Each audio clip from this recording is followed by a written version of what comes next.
Okay, so what we're going to do now, we're going to move off the Super Bowl. We're going to go to a few mailbag questions that we've had from listeners. Thank you very much for submitting them. Again, you can submit a mailbag question whenever you want.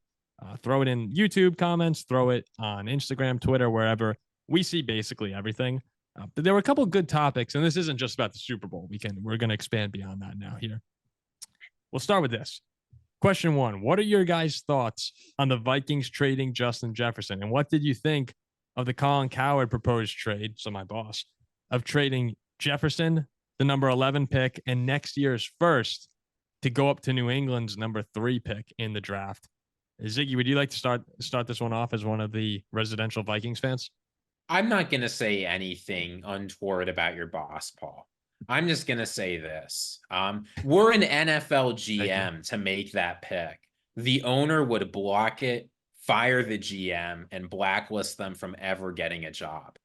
Like, here's the thing. We're not trading up for Caleb Williams here, right? We're trading up for the 3rd best quarterback probably in the draft. Jaden Daniels. You're probably getting Jaden Daniels. You are trading a guy who is currently one of the couple best players in the entire NFL for the 3rd best quarterback prospect, a guy who is not a lock by any means to be an NFL success. For number 1, even for number 2, I think there's some consideration, but Justin Jefferson is just so good. I can't see moving off of him. You know, the only reason the Patriots are even making that trade is because they don't believe in the quarterback, right? Because it's not like they don't have need for a guy. I'm absolutely sticking with Justin Jefferson instead of trading 2 future firsts and one of the best players in football. Yeah, when you have this probably the 2nd best offensive player in the whole league, you don't get rid of him. Now, also, would you, if you were the Vikings, would you even trade? Would you trade 3 first-round picks to go up to number 3? Would you trade number 11 next year's first and the year after? Because I think Jefferson is worth more than 1 first-round pick. I don't think I get rid of him, period. Yeah. No, but would you trade 3 first-round picks to go up to 3? If I'm Minnesota? Yeah. You'd have to love the guy, right? Yeah, I would not for 3. Mm-hmm. You're trading 3 first-round picks to go up and sign a guy to a pretty sizable contract. I'd much rather use some of the savings from not having a huge rookie, re-sign Kirk Cousins, try and continue to field a competitive team. Like this team, they looked good this year. The offensive line is Jefferson's contract is going to be huge. He's going to get $30 to $35 million. Yeah, but we've got the cap space, and we can absolutely afford to re-sign. Yeah. Oh no. I'm just saying, like, you are going to spend like the bad cap hits from the Justin Jefferson contract don't come until 2027. We should, if you've got an opportunity to compete with a good quarterback, you take it, and that's what we have right now with Kirk. I've seen a lot of people talk about the Vikings trading Jefferson just in general. Nice. Because there are a lot of holes on this roster. You can't ignore that. But at the end of the day, Justin Jefferson he's not just one of the best receivers in the NFL. We're legitimately talking about one of the greatest start probably in the history of a receiving career. I went and looked through. I was like, okay, let me see if the numbers actually line up to what everyone says. And because we know he was doing so well before he got hurt.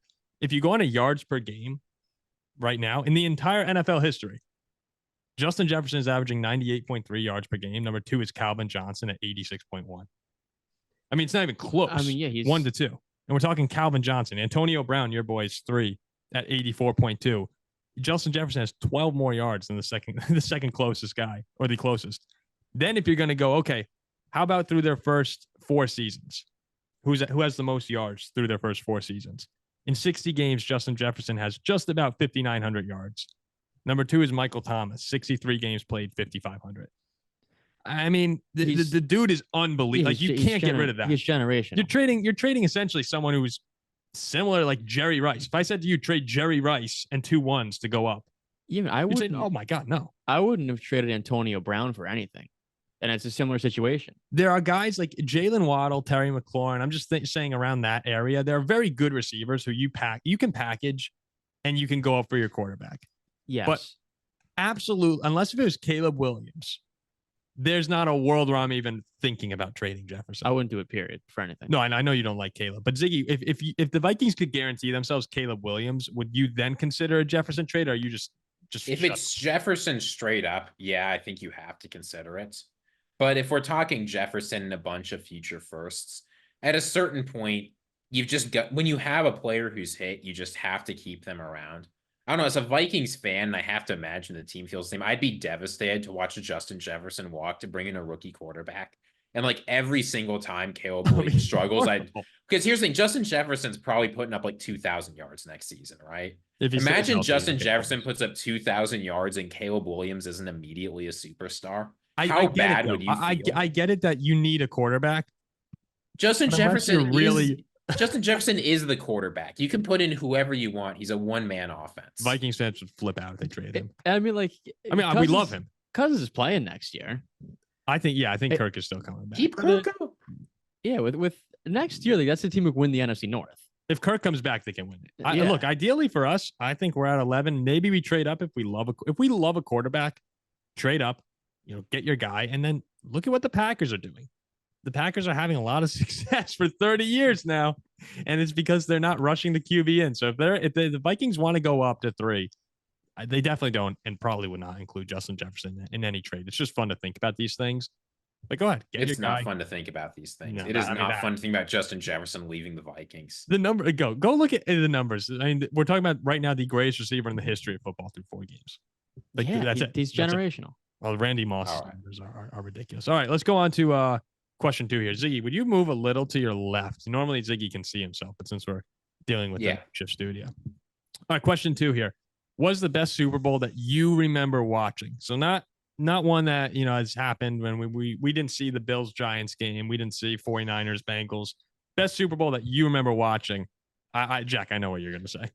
Yeah, I mean I'm gonna include all sorts of bias. It's the Steelers Cardinals. I mean, we're down late. Big Ben's 98-yard drive to win the game. Antonio Holmes in the corner, hands down. I think that play, while in my opinion the helmet catch is the most spectacular play I've ever seen in my life. I think Holmes is just better. No, I think the Holmes Roethlisberger is the most skilled play I've ever seen. Yeah, like that. The throw, the catch, the toe tap, it was just unbelievable. Oh, yeah. There were 3 defenders in the area. There was a lot of luck with Manning and Tyree, but that toe drill was probably the most skilled play I've ever seen quarterback receiver in general. Ziggy, how about you? Big Ben, Kurt Warner. People are not going to like this answer, but it is the true answer. Super Bowl 53, Rams Patriots. Oh my God. Look, Paul, you know this. I'm a defense guy. Watching Bill Belichick have one of the greatest coaching performances of his entire career. Watching Aaron Donald absolutely wreck a game. Just seeing 2 all-time great defenses go at it. Paul, it was watch the game back. It was so much fun. Ziggy, this is an all-time great defense. That is a ridiculous thing. I had 4 games written down that I thought were great. Steelers Cardinals was one of them. Look, you guys don't like watching real football. It's okay. You'd rather see like 1,000,000 to 999,000. No, you'd rather watch 10-3 in a Super Bowl. No, I mean, look. Patriots Falcons, I thought was insane. You missed half. I had a stomach bug. Jack was really sick. Yeah, I had a stomach bug that night. Actually, in the bathroom over here. That was the worst for me. That game was so good. Patriots Seahawks was great. One of the few plays I've ever had my jaw hanging from when on the Malcolm Butler interception. For me, it's still Giants Patriots. Even though what were we 8, 9, probably 9 years old at the time. I mean, that game I just remember, especially being in New York. We went to church and the priest at the end of mass goes, and you know what? We don't normally pray for this, but let's go Giants.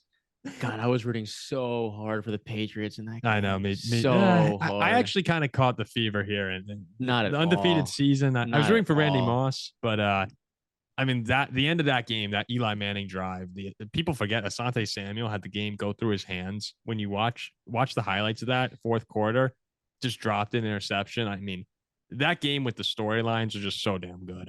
That's my number 1. All right, we got a few more here. Question 3. Okay, this is good. This is good here. Do you guys think the Bears should draft Caleb Williams instead of sticking with Justin Fields? I'll start here because I know you're a big Justin Fields guy, Jack, or at least keeping him for if you're a Bears fan. If I were in the Bears position right now, if I were rooting for Chicago, we have a lot of friends who are Bears fans. Ziggy and I, after going to school out west in Indiana, Weston Dell. I'm putting myself in his mindset. You're entering year 4 now of Justin Fields. And I just want to ask you, are you confident in him to go out and win a game? Do you trust him to go and win a game with his arm? He's explosive. He's fun. He's all of that. I don't trust Caleb He's Williams. captivating, but at the end of the day, do you have faith in him? And I really think the answer is no for most Bears fans. If you're going to sit down and be honest with yourself, and you might say, look, we ended 5-3.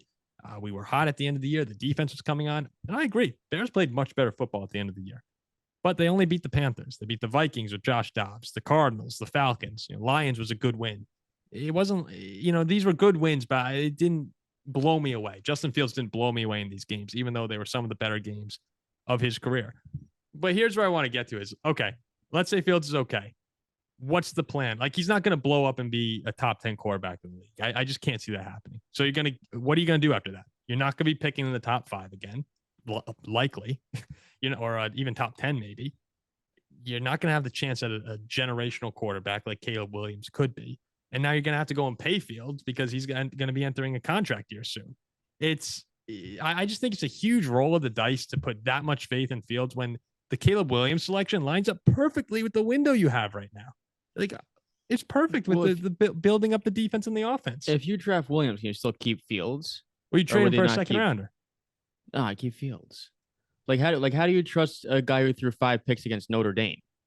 Like, Justin Fields, he's got potentially shown improvement. Why not draft Marvin Harrison, get him Marvin Harrison, DJ Moore?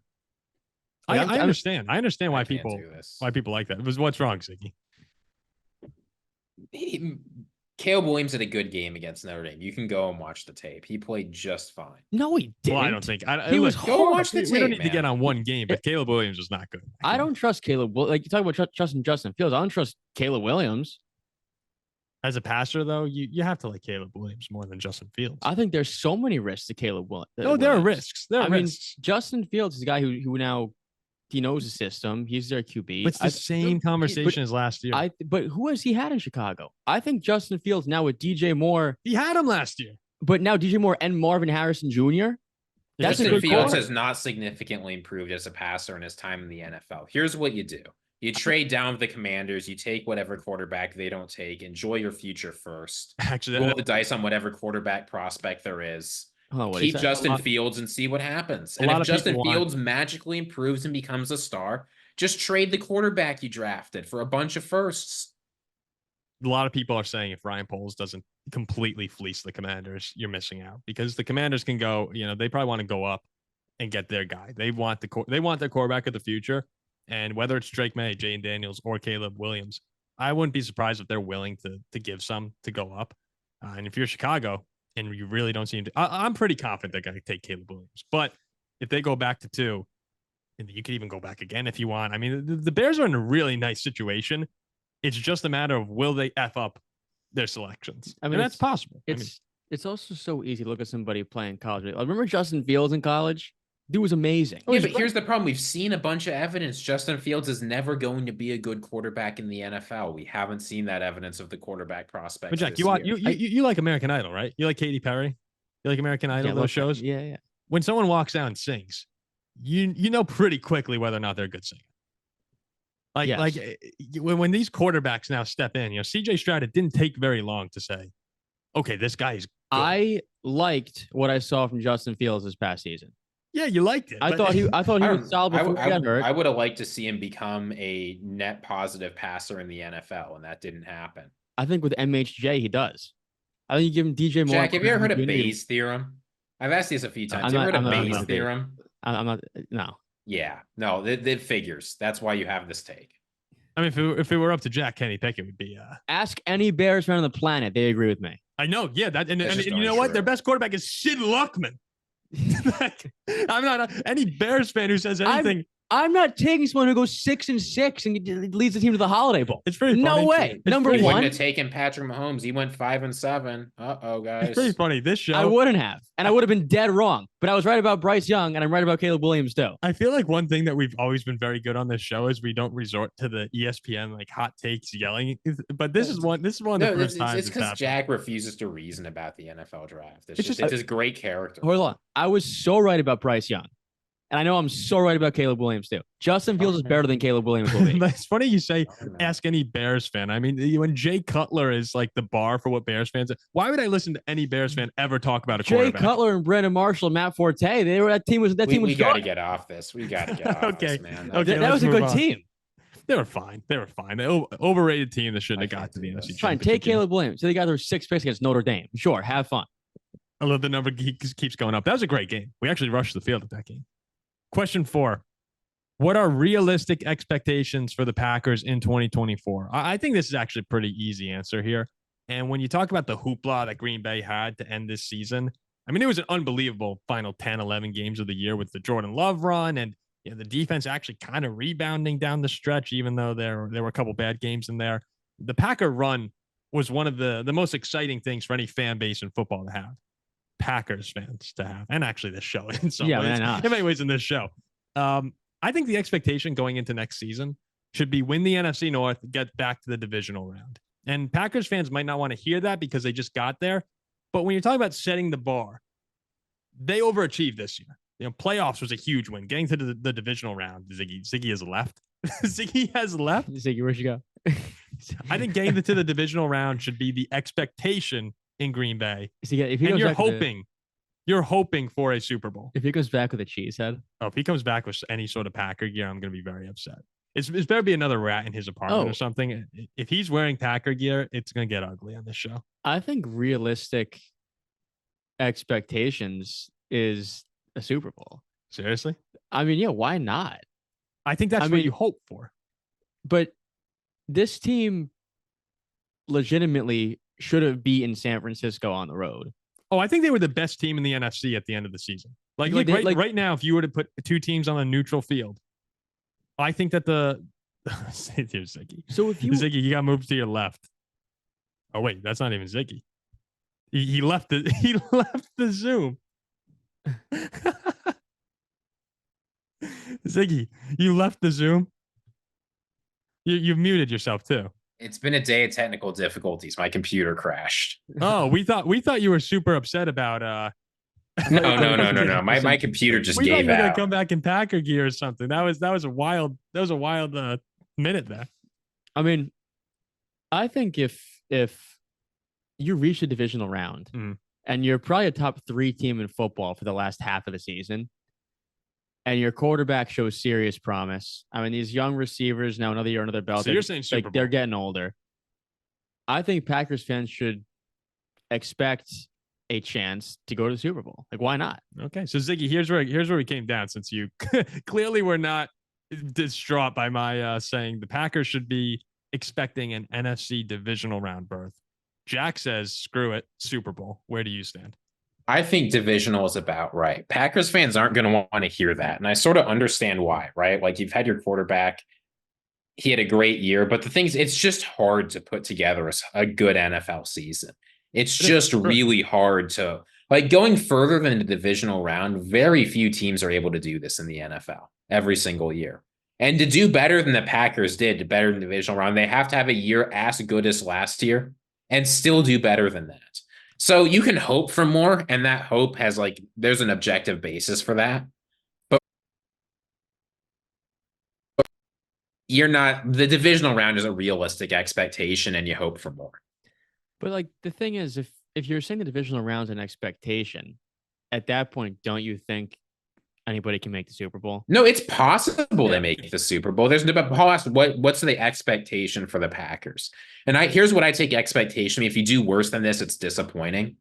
Packers fans should expect a divisional round reappearance. Okay. Like, this was a down year for the rest of the North, right? But, like, the Lions were great, but the Bears and Vikings had a tough year. You don't know if that's going to happen again. It was a down year for the NFC in general. They should all be better in the North. I guess the only teams who should, like, expect a Super Bowl is the Chiefs. I guess it's divisional. It's so hard. Chiefs, like, expecting a probably up there. Yeah. It's so hard, Jack. It's so hard to win in the during NFL. The season. I think it's going to come down to, like, I can't wait to see what Jordan Love comes out for the first 2-3 weeks of the season next year. Oh, and if he's just phenomenal, it's because if he comes out and you see the final 10-11 game Jordan Love and they're 4-0, yeah, they're 3-0 or something like that, then you're like, oh wow, like this, that was not a fluke. Because I still think, and maybe it's just me kind of kind of hoping in the back of my mind. But I'm still wondering if there's a chance.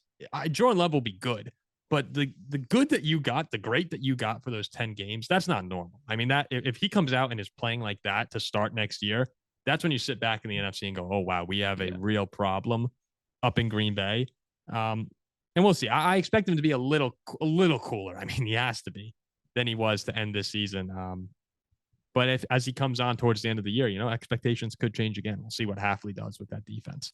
Okay, we have some listener questions, then we'll wrap it up. We'll be a little quicker with these ones. This is from, and I apologize for any of these pronunciations. I mean, these are weird handle names that we have here. I don't know what, our handle is, I think, at Paul Farrington Show. Some of these in here are just, there's one in particular that I'm looking at. We have from at Ryu Hitsuta 21.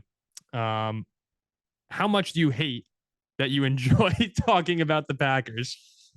I can tell you, I hate it. It's horrible, but it is fun to talk about them. I don't mind. You all right there, Ziggy? There's no way you pronounce that name, Ryu Hitsuya. Hitsuta? That's not a T, that's a Y, Paul. It's Hitsuya. Hitsuya. I'm sorry. I misspelled it. then. And it's a Ryu Hitsuya 21. Ryu Hitsuya. Okay, my bad. I've missed. Tough luck, man. Tough luck. Yeah, I care about our fans. I try and get their names. I apologize for you. I don't hate talking about the Packers. Look, they were an interesting team this year. Am I going to hate if they're successful every year? Absolutely. But they were a fun, exciting team. I didn't hate it at all. Oh, and I enjoyed it. I really. No, it was tough for me. I loved it. I enjoyed talking about them, but it was tough throwing the flowers that they deserved.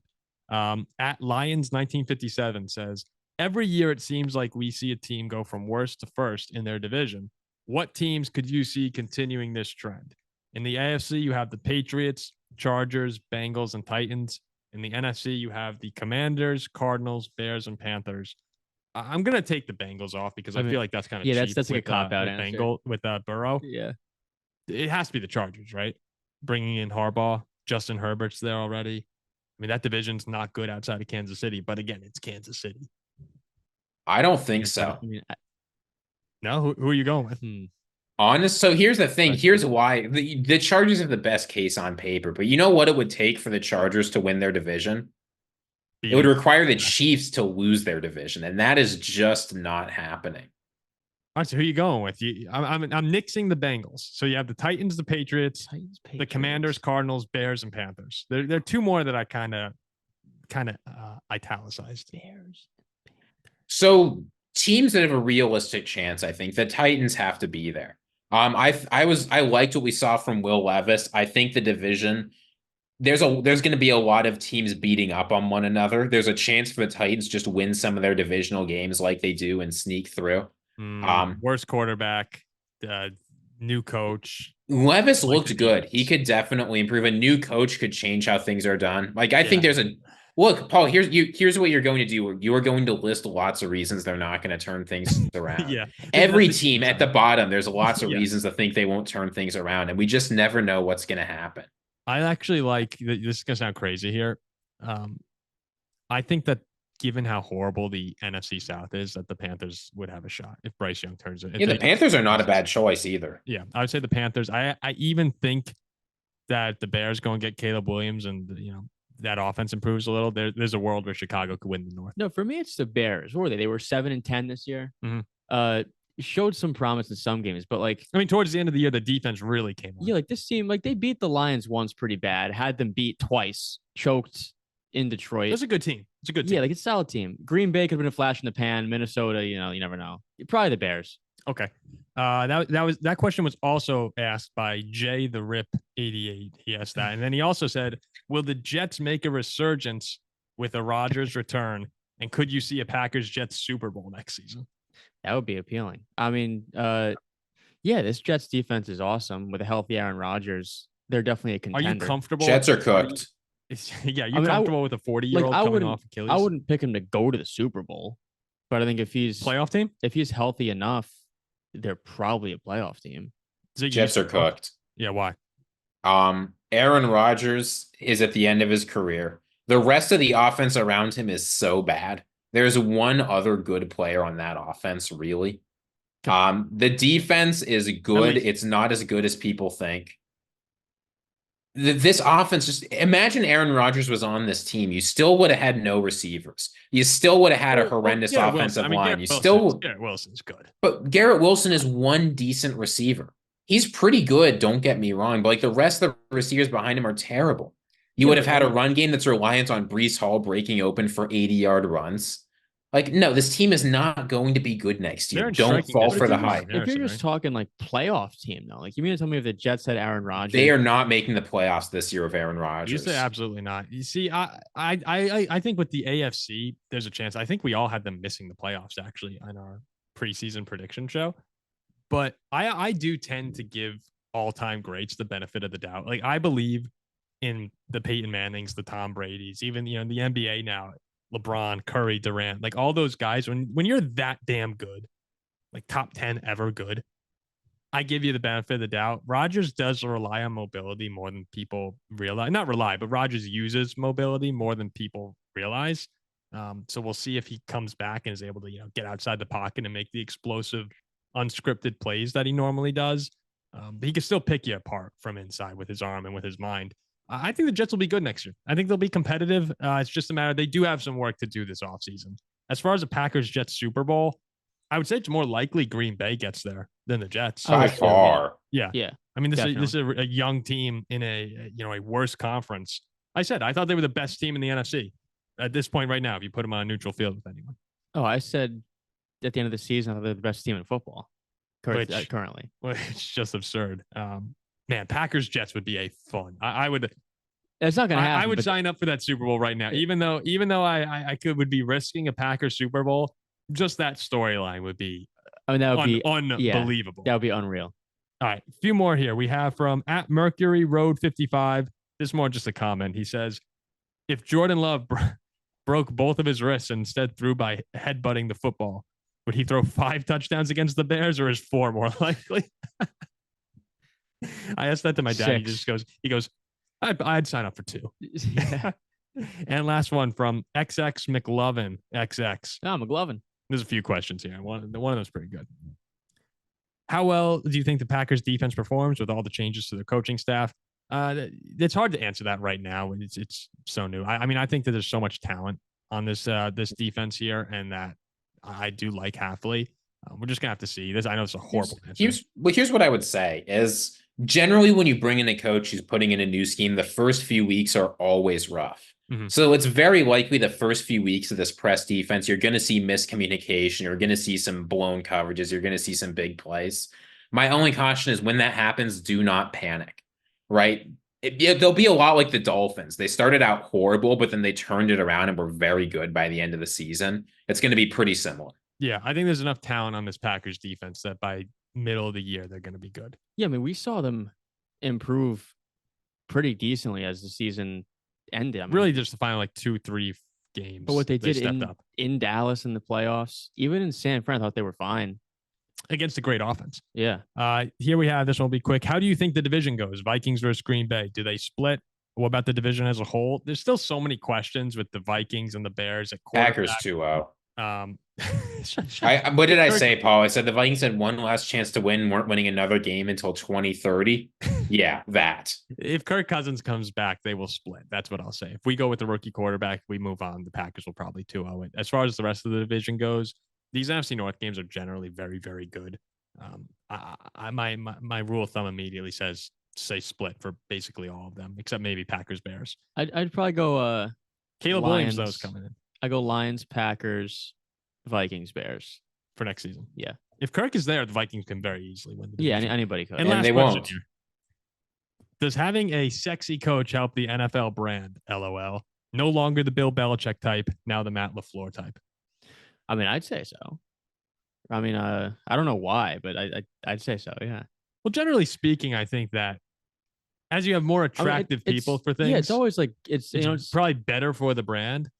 But I will say, sorry, go ahead. Like people who are attractive, they're on national TV. Maybe it brings in some other another audience. So who knows? It brings you in. Well, let's look through who are the best coaches in the NFL. Andy Reid, definitely attractive. He's got his own thing, right? But attractive. Kyle Shanahan. Do I even have to say it? Mike Tomlin. Do I even have to say it? Sean McVay, Mike McDaniel, John Harbaugh, right? All of these are pretty attractive men. So absolutely. Meanwhile, you go down, look at some of the worst coaches in the NFL, right? I'm not trying to be mean to anybody, but it's not close. Right? Like, come on. Like, I was waiting for you to Dennis go on that. Allen, Todd Bowles, I guess Arthur Smith's not a head coach anymore. Like, hold on. Here's what I'm thinking. Like, if you're talking about the most successful coaches, the most, I'd say, spoken about coaches in the NFL, you're talking Belichick, you're talking Jim Harbaugh right now. Pete Carroll is up there. Andy Reid is up there. Like those guys aren't in the same. No, the future is now, old man. Yeah. Well, no. What I'm saying is, I actually think Pete Carroll's a handsome guy for being 70. No, they are. I think they're all. They're all handsome dudes here. But what I'm saying is, nah, they're not. When it comes down to I think that being more handsome. Matt Rule's an ugly dude. His team was to 1 in 50. I think that being more handsome is beneficial and almost better looking helps you in basically every aspect of life. But at the same time, I think that you all greatness attracts attention as well. So when you have someone like, let's just say Dable with the Giants was, I don't know if most people would find him conventionally attractive. And look what happened with the Giants this year. Complete blow up. Well, no, but we were saying what's better for the NFL brand. I think that greatness in general will help promote your brand. And in the NFL, it is such a dominant league versus everyone else that, maybe it helps if you have attractive coaches at the front of it. But generally speaking, greatness doesn't matter what you look like. Beauty's a type of excellence, Paul. It's Jimmy G. Inner beauty is the real beauty. Inner beauty is the real beauty. Yeah. Okay. Someone's been reading Symposium. All right, go off. You think Jack? Only the form of beauty is like beautiful. I haven't read since like 3rd grade. All right, we'll wrap it up there. Who knows how this show's actually going to look with the makeshift studio? We'll see if my audio, after my computer crashed, my audio may have not even recorded. Oh my God. We'll see what happens. All right. We'll see you for the Super Bowl reaction show. And then we're going to take a little time off. We'll come back and we'll have a lot more throughout the offseason. Thanks for listening.